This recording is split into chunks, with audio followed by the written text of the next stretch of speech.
श्रीमान् वेङ्कटनाथार्य कवितार्किककेसरी वेदान्ताचार्यवर्यो मे सन्निधत्तां सदा कृती। अथ षष्ठः सर्गः। शमयता पुरुहूत महोत्सवम् व्रजपतिः सह वल्लभयूतपैः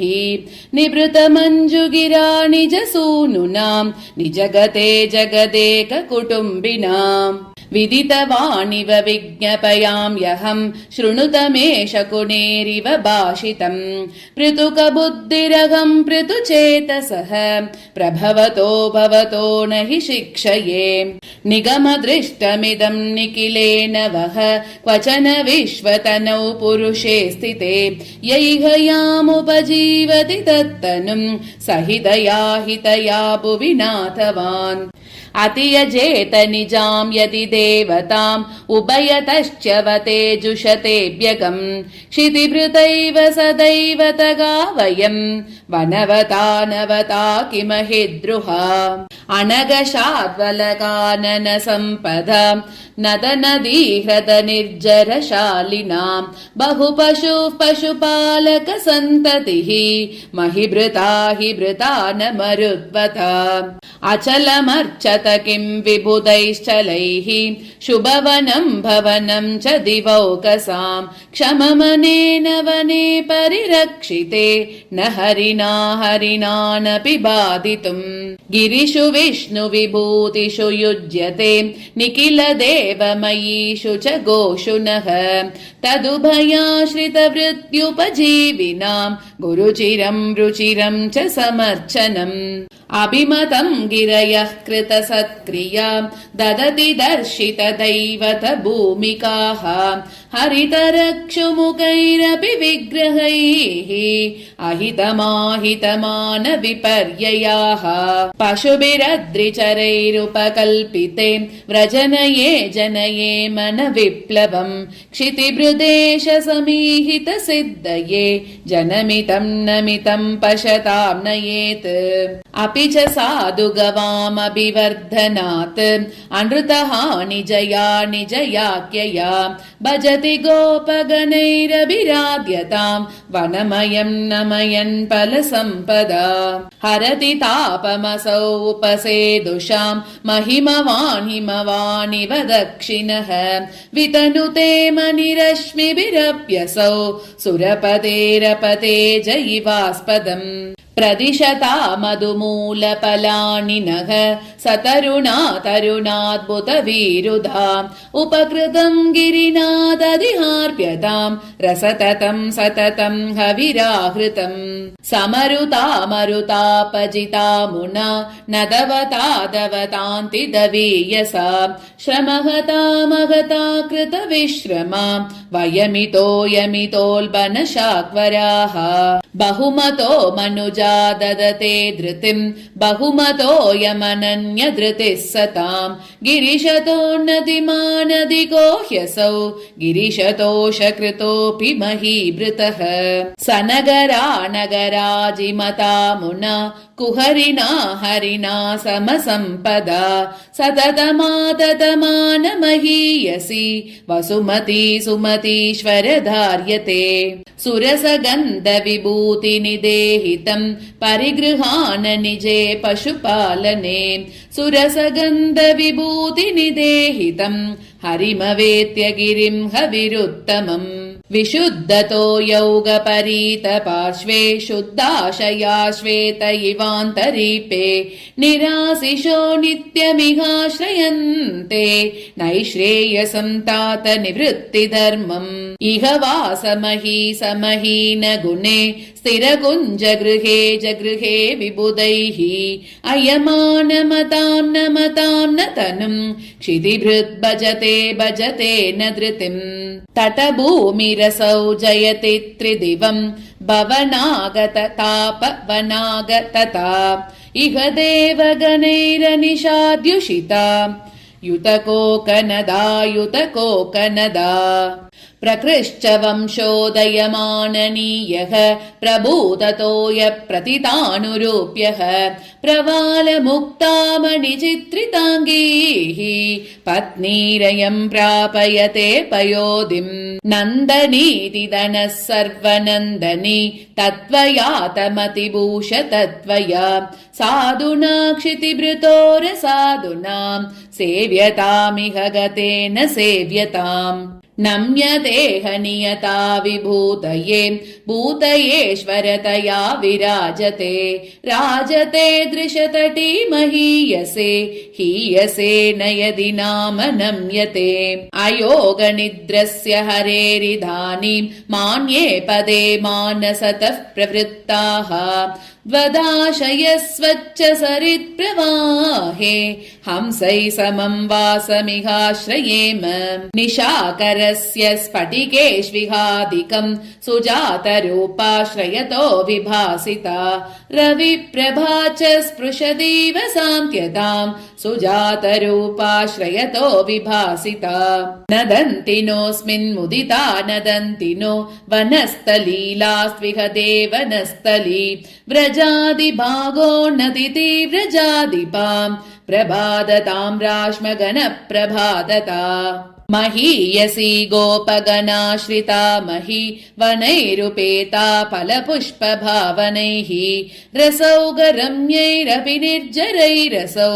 चकास्त्यमुष्मिन् यवसैश्च मेचका सदोन्नताय प्रणमत्यमुष्मै सताम् कनिष्ठा प्रथमाङ्गनिष्ठा निशामयास्मिन् सरितश्च रत्न प्रभासमाना प्रतिभासमानाः इह वंशलता विलग्नवालाः प्रियवाला नतगन्धराश्च मर्यः शबरीकभरी निरीक्षणेन त्रपमाना इव निश्चला भवन्ति हरिनीलरुचालसत्तमिस्रो दिवसेऽपि स्फुरदोषति प्रदीपः निशिचैष तपोदनाङ्गदीप्त्या दिनमोहादविभक्तकोकयुग्मः व्रजवैरवतीषु वल्लभानाम् वृषसेनासु सदा न वासुदेवः अचलाकृतिराशु नैष गोप्ता वृषसेनासु सदा न वासुदेवः मधुना स विभवसन्तम् मदनदनं यं वदन्ति शुभदिवसन्तम् नियतमिहैव वसन्तम् निष्कामधियोऽपि निर्विशन्ति वसन्तम् काननम् ददतसौ सदोन्नमत् काञ्चनारककुभम् सदृक्षकः मन्दरस्य महता स्ववश्मना काञ्चनारककुभम् सदृक्षकः अनेहसाहानिरुपैति नेहस न कन्दरस्तस्य दिशत्य कन्दरः अपास्यताम् भीतिमसावुपास्यताम् सदा न वा भूमिरियम् सदा न वा समिन्दतेऽस्मिन्नजहत् समाधिकाः समाधिकातीतधियस्तिराशया स्थिराशयाश्च व्रतिनः सदारसाः सदारसाद्येषु तपस्वस्थिताः वसत्यमुष्मिन् वनदेवताद्भुता विभाति भास्वत्तिलकालिकानना विचित्ररत्ना महती च मेखला विभाति भास्वत्तिलकालिकानना तपस्विनामात्मविदाम् निवासैः समानभूमा वसमानभूमाम् इहाटवी काञ्चनकर्णिकार परागताम्रापि अपरागताम्रा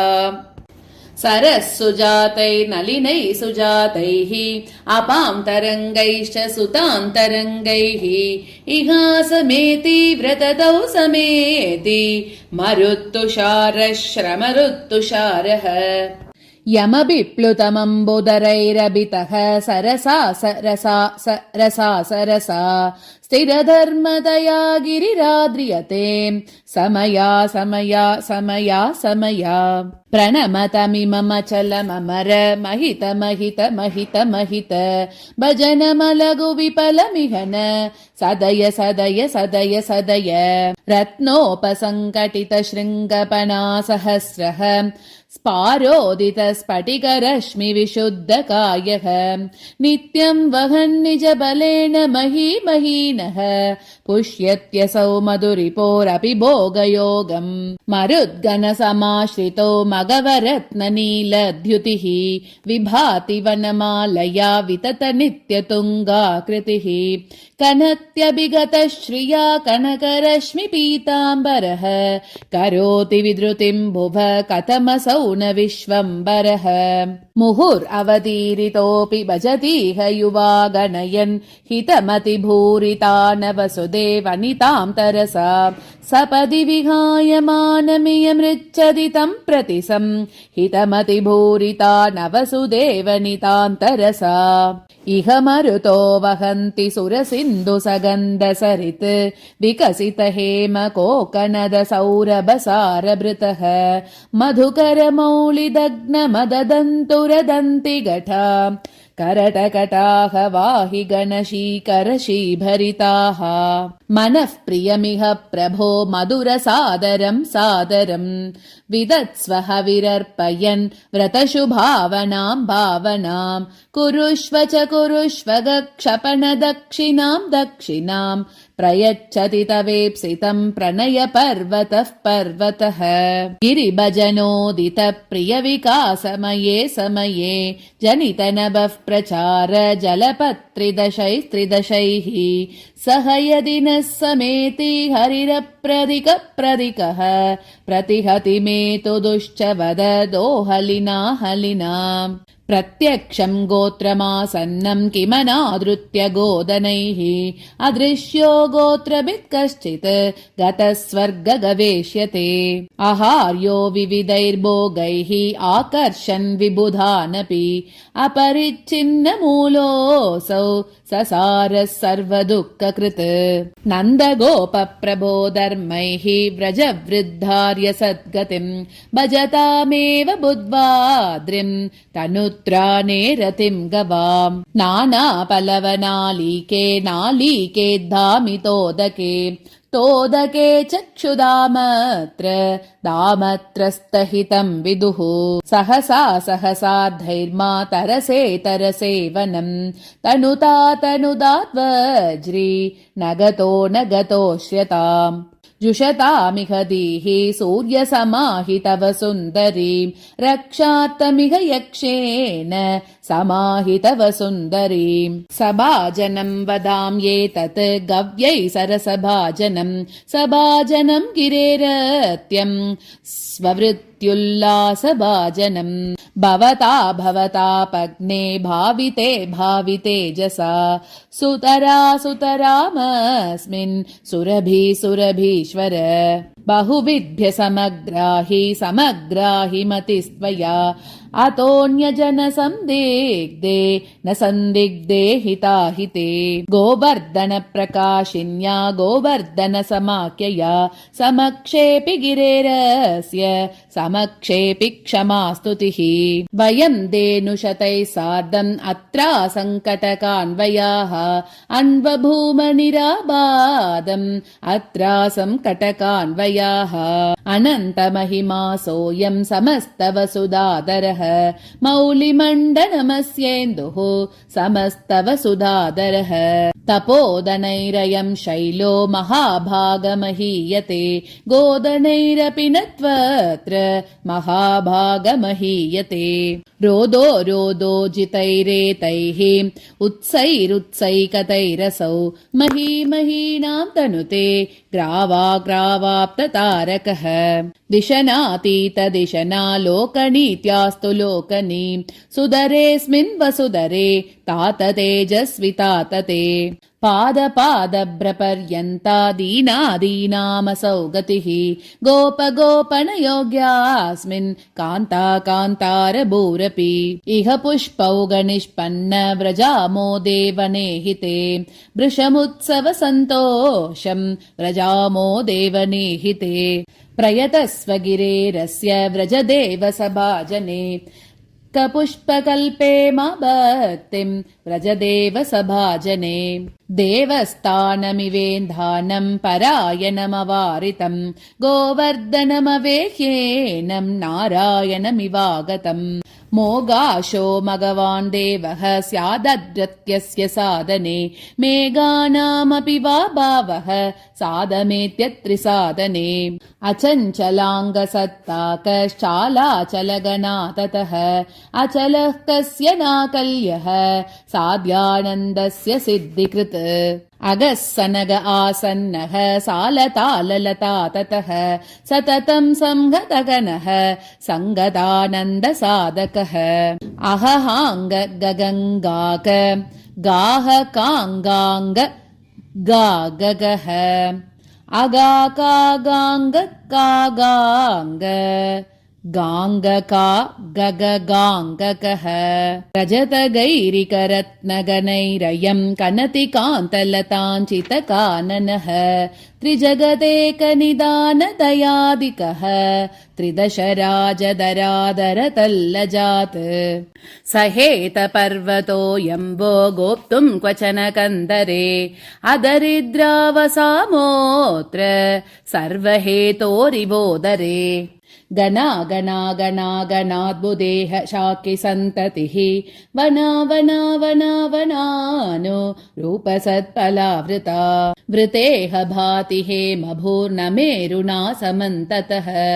प्रतीहिनैनमद्भुतं न मेरुणा समं ततः इह प्रभूतवाहिनी वने वने वने वने फलेन भूयते स्वयं न तेन तेन तेन ते आहार्यमेति चेतना सिता सिता न राजते आहार्यमेति चेतना सिता सिता न राजते समग्रगुणभूमासौ सानुमानागमानितः समाहितधियां सेव्यः सानुमानागमानितः याचले जरसा नेता ताने सारजले च या कालिमानवसायामा माया सावनमालिका अभ्रान्तमतिशय्येह विराजिततमागमे निशामयालीनगणं सालौगमतिनन्दनम् अभ्रान्तमतिशय्येह विराजिततमागमे निशामयालीनगणं सालौगमतिनन्दनम् चारुचीरिरुचारोचिरुरुचारैरचर्चरुः चिरोचरो चिरचरो रुचिरो रुचिराचरः नीतिनेतृणतानन्त नितान्तोन्नततानतः तातेतो तनुतो नीतं ननुतैनोऽनुतान्ततः सराससारसासारैः सुरोरसरुसारसैः रससूसरसस्रंसैः सरसाररसैरसौ धीरधीरदुराधारी दारादरदरोदरे रोदोदरारोदरोदि दारादारोदरादरः भूभृन्निबेबबाणेन अनेन भूनाभिनेन भानुभानुबबाभिन्नं नुन्नं नूनं ननो नभः तत्र तत्रातितारेत्र तारातीततरुतरे तरेत्ता तारतीरेता ततेत्रातरितेरतिः विततीतावृतिवृते वीतातीतावृतावृतौ ताता वातातिवृत्तेति वातोति वाततेवति नुन्नैन साम्निनं सूनां सानूनासनसानुना सानसाम्न ससेनानां सानेनासन्नसूसनिः कल्लोलोलोलकीलाले केकाकलकलाकुले कालिकाकलिलालोके काले काले किलैककुः पतता पततोपेतः पतितोत्पतितातपः पातापीतोपतापोऽपि तपः पूतपतेऽपितः भूतभूते भूतभृतो भीतता भीतिभूतिभूः भातीतो भूपृतो भापृद् भाता भाता तु भूतितः मरुमुर्मुरमर्मारिं मारमारे मरामरे रमारामे मुरारौ రురామేమం ఉరుమేరుమం రవీరేరావరావారో వరవైరి విరావర వివరారా వివివరో వీరవవ్రే వరైరురుహో మానయానన్య నియమో మాన్యమేనం మనామయః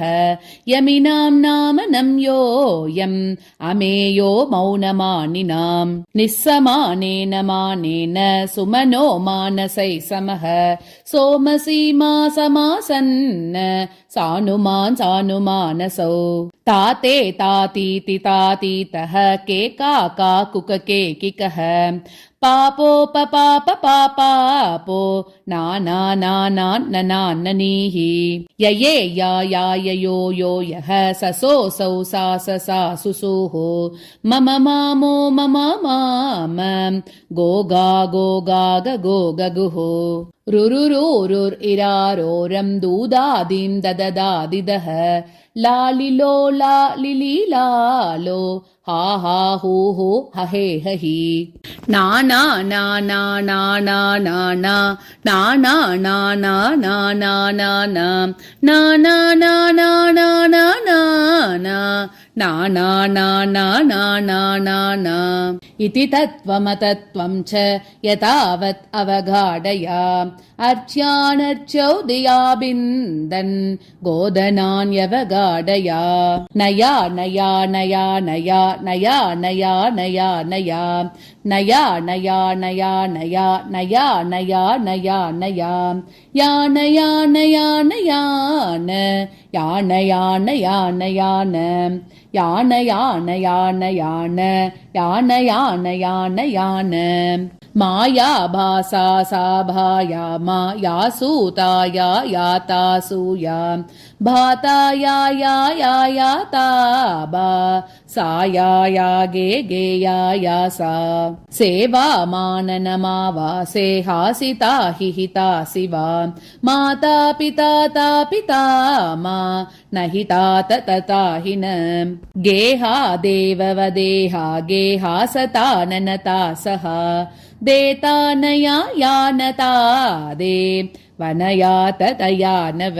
నదీ సార సమేతాత్ర దీప్తా భాసా నరావృతా సాబానా సౌమాభిరామే రసా సౌమ్యా సుమానస వసుదాత్ర సదానంద దీసుదాంతముదానతా నానదా ముక్తిదారమ్యా సనదాత్ర సదారసా సత్వైవేంకురయాత వైభవలతా సోప్యుచ్చనానాగబే భవ్యం కర్మ సదాచితోద్భవనదీయాతః సనాదీకృతే చిత్రాటవ్యనువాహి వాతవలన శ్రేయః ప్రచేయోత్సవే వదోక్త్యా సమయే భజే శుచిగిరౌ మేరోన్నతేऽస్మిన్ ధ్రువే వాసేనాస్మిన్ పూజా దేవా వాదే జాతా తోద్యారావా వారాద్యావిర్భూతా జీవా వాజీతాత్రాదీనా సేవా సానుమానయమతీతతారకః సానుమానయమతీతతారకః సానుమానయమతీతతారకః సానుమానయం అతీతతారకః విరాజమానాద సమాన భూమా విరాజమానాద సమాన భూమా విరాజమానాద సమాన భూమా విరాజమానాద సమాన భూమా అక్లిష్ట చిత్రమిదమత్ర మనాగివోక్తం చిత్రాయుతాని సువచాని పునస్తదాపి కృత్యం విభోర్నిగమనీయమనన్య భక్తైః ఆరాధ్యతాం హరిరసౌ పృథివీధరాత్మా ఇతి కథయతి కృష్ణే గోపవృద్ధాని దత్యుః శరణమశరణానాం శాద్వలశ్యామలాంగం పులకితవనమాలం పుష్పకింజల్కజాలైః పురుషమచలశృంగే పుండరీకాయతాక్షం శతమకమణిశైలస్యాదసౌ దేవతాత్మా శరది సముదితం వా తోయకాలస్య తోకం చిరపరిచితపూర్వం చేతసాం కిం న భాగ్యం న కిమిదమితి చింతాం న వ్యతీయాయ నందః ఆద్యం కిమేదతదిదైవతమద్భుతానాం ఆకార कालिकं फलमुदैकमिदं शुभानाम् एकीभवन्निधिरसौ किमभीप्सितानाम् इत्यन्वभावि सविदोपगतैः स देवः पीतांशुके पृतुलबाहुभुजान्तराले मेघाभिजन्मनिमितः प्रतिबिम्बबुद्ध्या धन्यानि गोपनयनानि तदान्वभूवन् कृष्णे च तत्र च कियन्ति गतागतानि इति श्रीकवितार्किकसिंहस्य सर्वतन्त्रस्वतन्त्रस्य श्रीमद्वेङ्कटनाथस्य वेदान्ताचार्यस्य कृतिषु यादवाभ्युदये महाकाव्ये षष्ठः सर्गः। कवितार्किकसिंहाय कल्याणगुणशालिने श्रीमते वेङ्कटेशाय वेदान्तगुरवे नमः। श्रीमते निगमान्तमहादेशिकाय नमः।